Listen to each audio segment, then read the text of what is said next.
guys. Hi, Chibi. How are you doing? Welcome Good. to welcome to an interview for Metal and High Heels. It's nice to see you again. Yeah. How have you been? Good. Good. Yeah.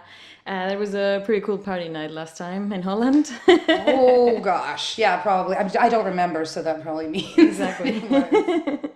Cool. How was the last production, the last part of the production of your album? Well, after we recorded my vocals, Rainbow and Mike flew out to Vancouver to work with Dave Ogilvy, the producer. We've worked with him on the last bunch of albums, so I wasn't actually there for the mixing part of it, but I mean, it was done on schedule, so I guess it went well. Yeah, perfect. And you guys did it through Indiegogo, so Pledge Music, yes. oh yeah, Yeah. that's right. Similar thing. Yeah, we've done that for the last two albums now. Yeah. So it's gone really well. It really, I think, is a good gauge for how much support you have. So Yeah. that's interesting to know. Yeah. It's good to know. Isn't it like a little bit of pressure, to have so much expectations? Well, I mean, I'm a pessimist. I don't want to say nihilist. I'm a pessimist. So I always assume, oh God, no one's going to care. No one's going to care. And then people care. And I'm like, oh my God. And it's such a nice feeling after that. But yeah, I feel lots of pressure with that, because I just worry about everything. I'm a worrier. Yeah. Yeah, I know the feeling. Yeah. So you also just released a video. That Yes. was really cool. For the song One, yeah, we filmed it at the Horseshoe Tavern in Toronto, which is kind of it's a music venue that's been around for a long time. So I remember the first time we played there years ago, I was so excited because it was the Horseshoe, so it was so cool to get to go in and do a video. And I think it came out pretty nice. It did. I think it looks really good. Whose Yeah. idea was it? The whole concept is very We cool. worked with Chris Nash and Shannon Hammer, who are two people from Toronto that we know they make short films and we worked on Superstition with those two as well. So it was nice to work with them again, and we just kind of wanted to do like another kind of simple performance video, but just try and dress up and look fancy. My friend Alicia made me the skirt for that video too, so that was kind of cool. Totally. Very Yeah. cool.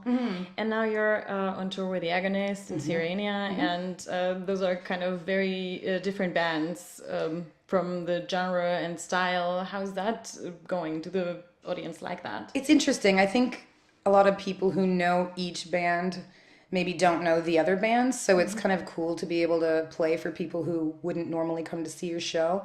Yeah. I personally love all the bands, so it's really fun to watch the show every night and get in the mood. We toured with the Agonist actually a few years ago, and they're from Canada as well, so it's nice to have some Canadians around, It's a good feeling. Cool.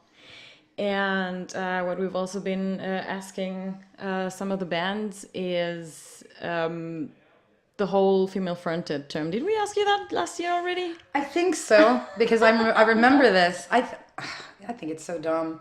I think it's like if there's, I mean, it's cool. And I'm glad to be on the tour, and I understand why it's a thing. I'm just like, not necessarily maybe in this instance with this tour, but I think a lot of times if you have a chick in your band, you all kind of get lumped into one category. Like, well, like this band has a girl singer, this band has a girl singer.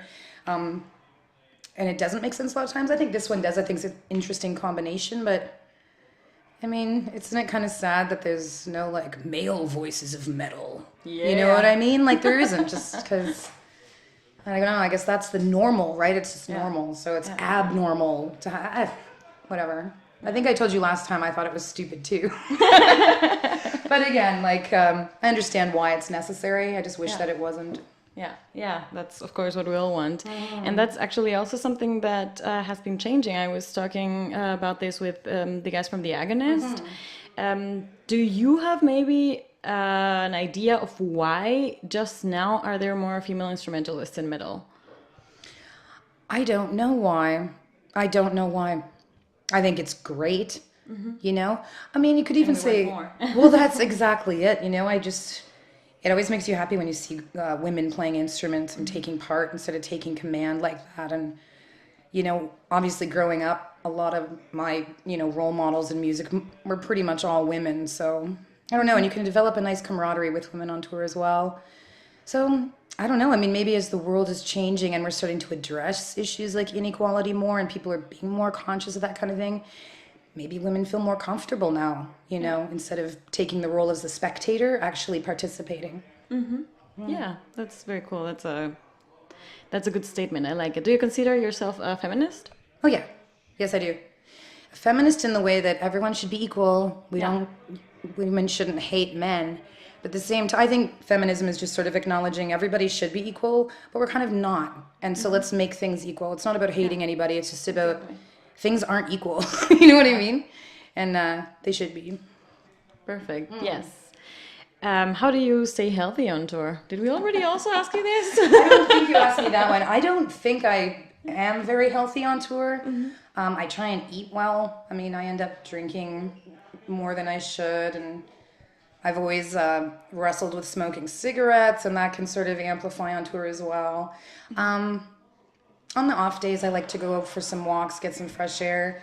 I think for me, it's more about keeping my brain healthy. You know what I mean? And just trying to eat good and take the kind of quiet moments where you can get them and appreciate where you are. Yeah. Keep your brain good.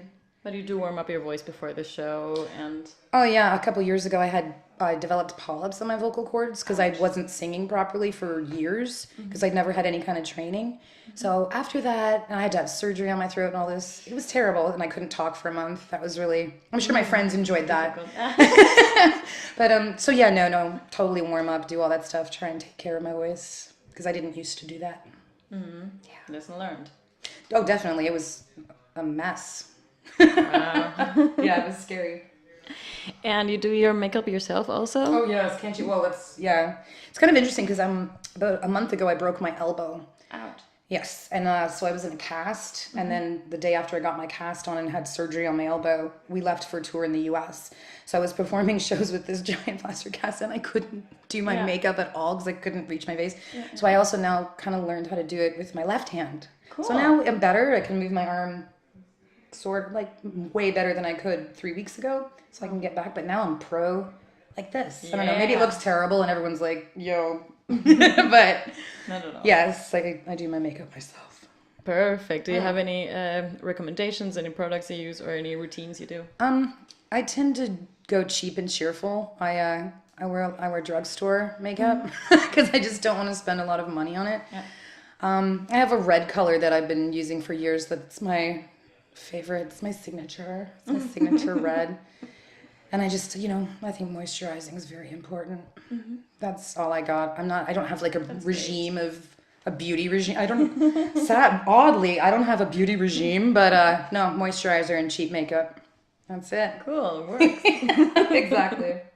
Thank you so much. Is there anything else you want to say? Just, it's great to see you again. Thank you for the interview. I'm glad we got a chance to catch up a little bit. Thank you so much. Perfect. Thank you. I'm going to hug you. Yes. Thanks so much. Thanks.